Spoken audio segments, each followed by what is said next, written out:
Hi friends, चलतु आज बनैबा कढ़ाई चिकेन पे आम फास्ट गोटे पैन नहीं जाइए। पैन आम धनिया गोटा धनिया पान मधुरी जीरा सुखिला लंका गोलमरीच पकईकि ताको ड्राई रोस्ट करेंगे, बेसी भाजबे ना।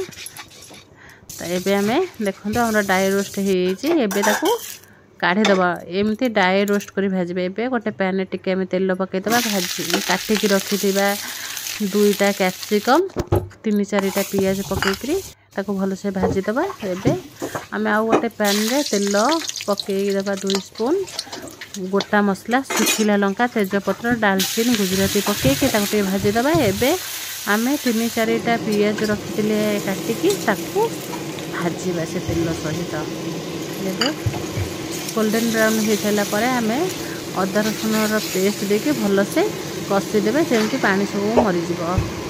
एबे आम चिकेन धोईकी रखिले ताको पकईकरी भलसे कषिबे जमी आम चिकेन पानी बाहरी आसब। एबे रेड चिली पाउडर जीरा पाउडर धनिया पाउडर आउ हल्दी पाउडर पकईकि आउ टिके आम ताको कषिदबा। कषि साइला पर एबे स्वाद अनुसार आम लुण पकईदबा। लुण पकईकि ताको कषिदबा आउ टिके कषिले जमी आमर चिकेन सब पानी आउ तेल देखंतु आमर बाहर को बाहरी आसलानी।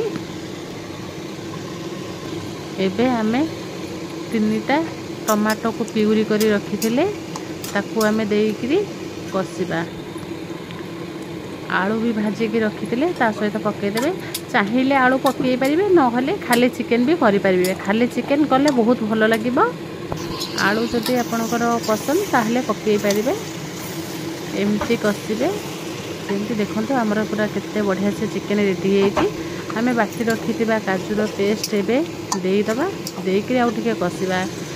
आमे सेपटे जो धनिया पान मधुरी गोलमरीच सुखिला लंका एमती भाजी रखिथिले ताको एमती दर भजा करिकरी पकईबे। पकईके ताको एमती कषिबे। एमती घरे करके देखिए खातु कढ़ाई चिकेन केते टेस्ट लगुची। आराम से बहुत कम समय रे हमर कढ़ाई चिकेन रेडी हो। एबे आमे भाजी रखिथिबा पियाज कैप्सिकम को भी पकईदबा। छुआ माने भी एमती चिकेन खाइबा को बहुत भल पाती। आ सहित रुटी परोटा खाइबे बहुत बढ़िया लागिबो। एमती थरे घरे बनातु खाइबे। खाइकरी केमती लगुच मते कमेंट रे जणाइबे। ए देखंतु हमर कढ़ाई चिकेन रेडी हेछि।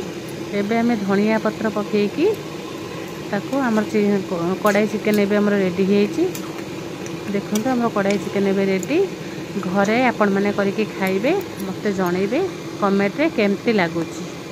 कढ़ाई चिकेन हमर एबे रेडी हो जाइछि।